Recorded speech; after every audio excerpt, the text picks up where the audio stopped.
Halo jadi manis, balik lagi bersama saya Dea dan Emon masih rebahan di ujung sana. Mon lagi bar udah semua. Oke, Emon sudah siap? Alhamdulillah ya. Emon sudah siap. Jadi gini, ada sedikit kata dari almarhum DJ Avicii. Because one day you leave a drop behind, so live a life you will remember. Ya, kurang lebih seperti itu. Jadi one day you will leave this world behind, so live the life alive you will remember. Iya. Dan film ini sangat tepat menggambarkan tentang hal itu.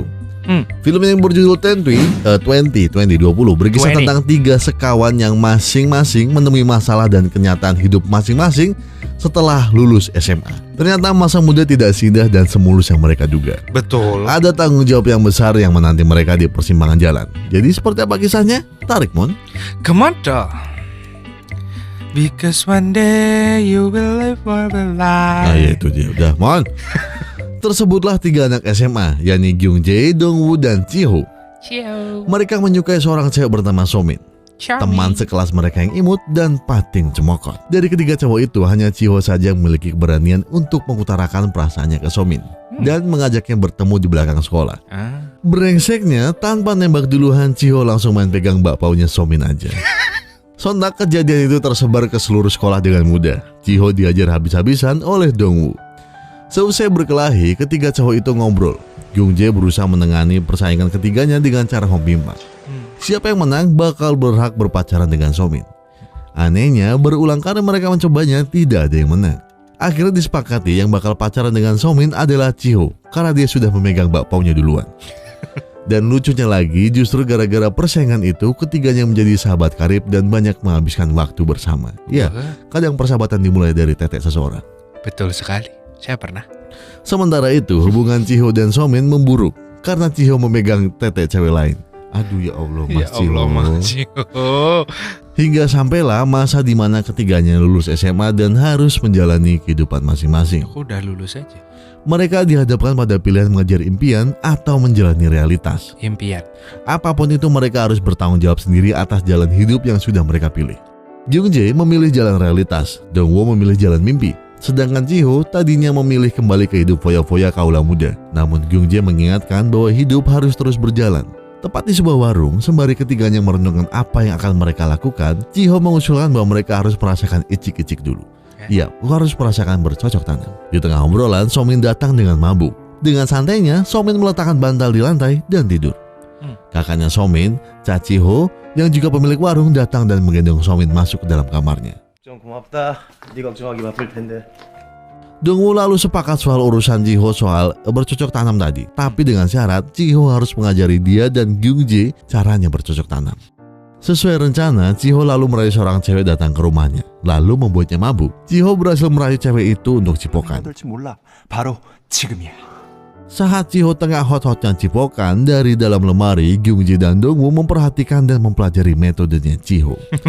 Gobloknya, karena terhanyut oleh suasana, Kyungjae dan Dongwoo tidak sengaja keluar dari lemari dan ketahuan oleh si cewek itu.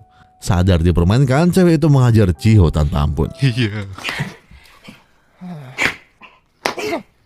Sejak kejadian itu, Kyungjae jadi penasaran dan ingin belajar bercocok tanam sendiri. Suatu malam, dia nyabun di depan laptopnya, dan sang adik Sohee kaget saat masuk ke kamarnya dan melihatnya sedang nyabun. Bagus. Kyungjae lalu berbohong pada Sohee jika itu adalah ritual sebelum masuk kuliah. Ternyata adiknya sudah tahu kalau itu adalah nyabun. Kyungjae jadi malu sendirian.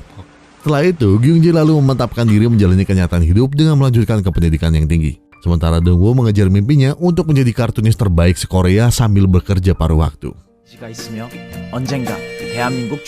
Sedangkan Chiho sendiri karena sudah kaya raya lebih banyak membuang waktunya untuk hal yang sia-sia. Ya biasalah. Suatu hari, Kyungjae berkenalan dengan seorang teman sekampusnya bernama Sunbae. Cewek itu lalu mengantarnya ke kampus dengan mobil. Dia bilang Kyungjae memang sudah dikenal oleh semua orang di kampus. Di kampus, temannya menjelaskan jika semalam dia membuat keributan di pesta ospek dengan muntah-muntah gara-gara mabuk. Dari situ, Kyungjae baru sadar apa yang dimaksud Sunbae dengan dia memang terkenal di kampus. Sontak, Kyungjae jadi linglung campur malu pada Jinho. Sementara itu, Dongwoo tidak seberuntung dua temannya. Hidupnya serba kekurangan. Bahkan untuk beli beras dan makan saja dia harus ngutang. Dia hanya bisa meratapi hidupnya yang pas-pasan itu. Chiho sebagai anak orang kaya hanya bisa menghabiskan waktunya dengan foya-foya dan pura-pura. Iya, sebuah pemandangan yang kontras sekali. Karena hidupnya yang tidak jelas itu, suatu pagi ayahnya mengajaknya ngobrol. Ayahnya menawari untuk bekerja di restorannya saja. Karena malas, Chiho menolak tawaran ayahnya itu.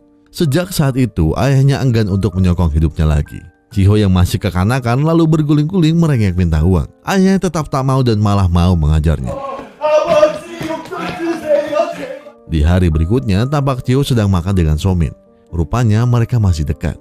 Somin lalu menyarankan agar Chiho memikirkan baik-baik mau menjadi apa ke depannya. Kita pindah ke kampus. Gyungjae mulai sadar bahwa dia sebenarnya mulai jatuh cinta pada Sunbae. Tapi lagi-lagi dia malu untuk mengungkapkan perasaannya. Ini jadi YouTuber, Mas. Tidak ingin kegagalan semasa SMA terulang, Gyungjae memberanikan diri untuk mendekati Sunbae. Gyungjae berpura-pura berkonsultasi soal investasi pada Sunbae. Gyungjae lalu diajak berinvestasi pada hal terbaik, yakni investasi waktu. Ternyata Sunbae mengajak Gyungjae untuk berjalan-jalan. Dari obrolan mereka ketahuan kalau Sunbae sebenarnya sudah punya pacar. Meski begitu, Gyungjae tetap tak mengurangi rasa sukanya pada Sunbae. Waduh, lanang kue mas, guys.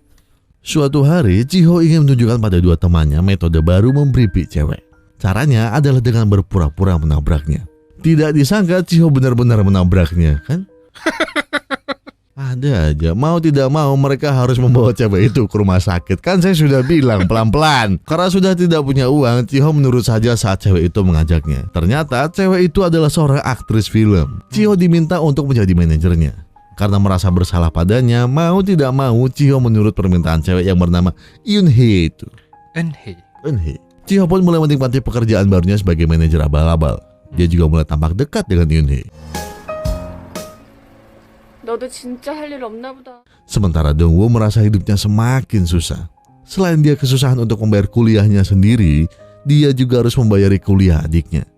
Lagi-lagi dia hanya bisa meratapi kemalangan hidupnya. Iya, kita pindah tempat lagi. Di sini terlalu susah. Di tempat syuting, Chiho merasa penasaran tentang rasanya menjadi sutradara. Sang sutradara bilang bahwa lebih baik Chiho jadi model atau orang kaya saja karena hidup itu keras. Hubungan Gyungjae dan Sunbae sendiri semakin dekat. Sunbae lebih sering menghabiskan waktu dengan Gyungjae dibanding dengan pacarnya. Gyungjae yakin lama-lama Sunbae akan menjadi pacarnya. Dia memutuskan untuk menginvestasikan cintanya pada Sunbae. Suatu hari, Dongwoo mudik mengunjungi keluarganya. Di sana dia jadi bersyukur walau punya banyak masalah dia masih punya keluarga. Chiho dan Eunhye sendiri akhirnya berpacaran dan semakin mesra saja. Mereka banyak menghabiskan waktu bersama seperti berlatih naskah film. Sayangnya kedekatan mereka ternodai saat Chiho tahu jika Eunhye masih memiliki pacar dan mereka masih berhubungan. Eunhye sendiri juga tahu jika Chiho sebenarnya masih berpacaran dengan Somin. Hubungan terlarang. Memang adrenalinnya keras kalau seperti itu. Iya. Asik. Suatu hari Dongwoo menjenguk ibunya di rumah sakit. Di sana dia bertemu dengan ayahnya yang kemudian memintanya berhenti melukis dan menawarinya untuk bekerja di pabriknya agar bisa menyekolahkan adik-adiknya. Di hari lain saat Gyungjae menemani Sunbae, ada seorang ibu-ibu yang datang ke kelasnya. Ibu-ibu lalu mendatangi Sunbae. Tiba-tiba ibu itu menampar Sunbae. Sontak semua mahasiswa di sana mengeluarkan ponselnya dan merekam kejadian itu. Belakangan diketahui jika pacar Sunbae adalah suami ibu-ibu itu tadi. Suami ibu-ibu itu datang lalu mengajak pergi Sunbae dan membiarkan istrinya merana di dalam kelas.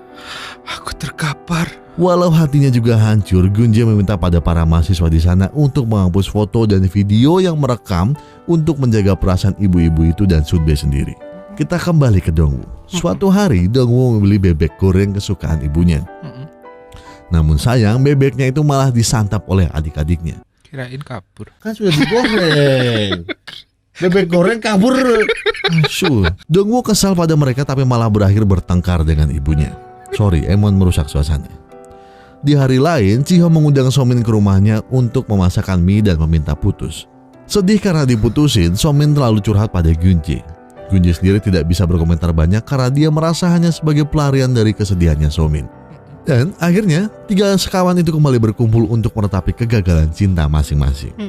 Hingga akhirnya mereka memutuskan untuk hunting cewek untuk diajak bercocok tanam demi menghibur diri mereka. Dan mereka pun pergi ke sebuah tempat karaoke bersama cewek-cewek dari bar. Saat Chiho dan Dongwoo curi-curi kesempatan mau pegang bakpao cewek-cewek itu, keseruan mereka terganggu oleh Gyungjae yang berteriak-teriak karena mabuk banget. Ya, mabuk muru susu.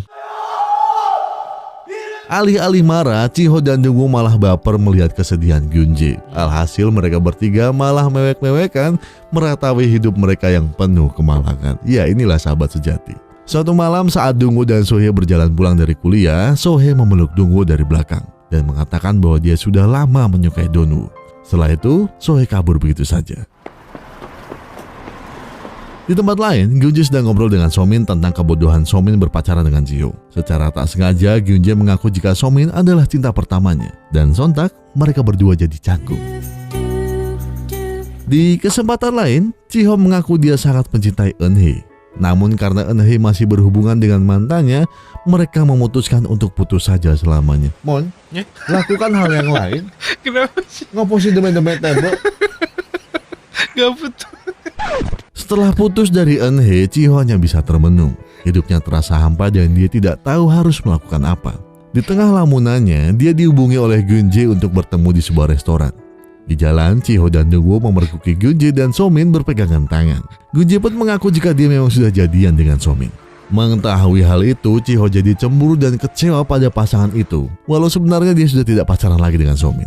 Jiho pun pergi meninggalkan mereka bertiga. Suatu hari, Dongwoo bercerita pada ibunya jika dia akhirnya memutuskan untuk menerima tawaran ayahnya bekerja di pabrik. Dongwoo juga curhat kalau dia sedang naksir seseorang. Malam harinya, Sohye menemui Dongwoo yang baru saja mencukur rambutnya dengan gaya rambut karyawan. Gaya rambut karyawan seperti itu tuh, ya. Jadi malu saya. Sohye sedih karena Dongwoo berhenti kuliah dan memutuskan kerja jadi karyawan pabrik ayahnya. Aduh. Di warung, Jiho marah-marah pada Dongwoo karena berhenti mengikuti mimpinya demi bekerja di pabrik. Dongwoo bilang bahwa kehidupan ini keras, tidak hanya diisi oleh para lulusan kuliah. Betul. Lalu mereka merenungkan lagi kehidupan yang sedang mereka jalani saat ini. Ya ternyata masa muda itu tidak selalu indah-indah, banyak juga masalahnya. Kena? Di tengah curhatan itu, tiba-tiba datang sekumpulan preman yang ingin menyita warung itu. Jika si pemilik warung tidak mau menyerahkannya, preman meminta istri sang pemilik warunglah yang bakal dia sita. Loh, preman anjing. Melihat ketidakadilan itu, Gyunje berteriak mengusir para preman itu. Tidak hanya itu, Gyunje pun melompat dan hendak menendang mereka. Sialnya, sang preman bisa menepis tendangan itu dan malah mengenai Jiho dan Dongwoo. Dan 3 sekawan itu pun tumbang. Jadi pekerjaan mereka sia-sia. Emosi, 3 sekawan itu memutuskan melakukan serangan balik. Akhirnya pertarungan sengit dan dramatis pun berlangsung di warung itu.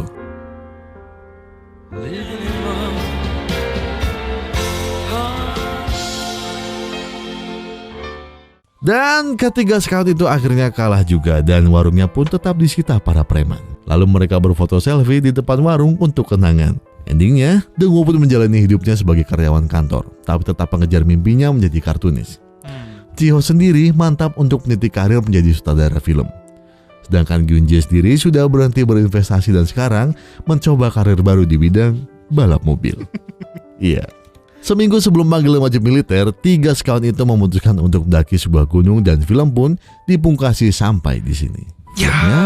Tamat. Selalu ya kalau film menyeritain soal masa muda itu pasti isinya goblok-goblok ya, termasuk ini kan. Dari kuliah tiba-tiba dia motong dengan gaya karyawan. Yang saya tidak pernah tahu gaya karyawan itu seperti apa. Ternyata seperti itu.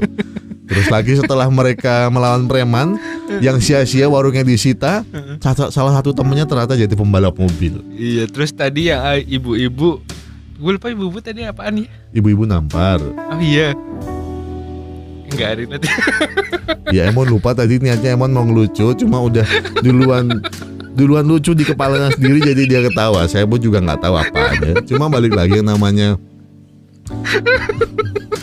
Ya kita dengerin Emon ketawa dulu.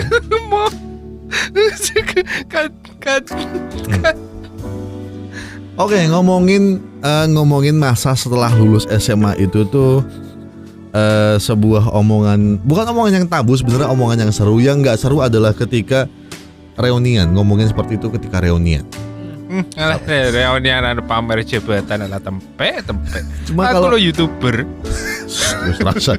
Cuma kalau kita misalnya ngobrol dengan teman dekat masa sekolah gitu, masa SMA itu pasti rasanya beda ketika kita dengan reunian. Maksudnya dengan teman sendiri itu tuh kita tuh benar-benar curhat. Wah dulu pernah ngelakuin hal goblok kayak gini, terus itu jam-jam pertama, jam-jam kedua mulai cerita soal aduh kerjaan gue begini, gue aja kuliah belum lulus, istri gue gini ya. Tapi kalau ketemunya ke teman-teman yang nggak begitu deket pasti, kerja di mana bro sekarang bro? Gaji gue dong 5 juta, widih. Belum tahu Anda bisa saya beli sekarang.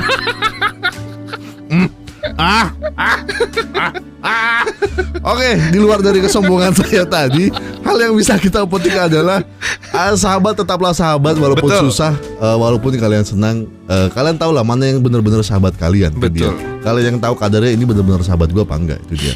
Karena semakin kalian tua, circle kalian itu semakin kecil. Betul. Makanya kayak saya bilang tadi, ya kan teman saya udah bisa saya beli sekarang. Hey, udah cukup. Enggak, bercanda.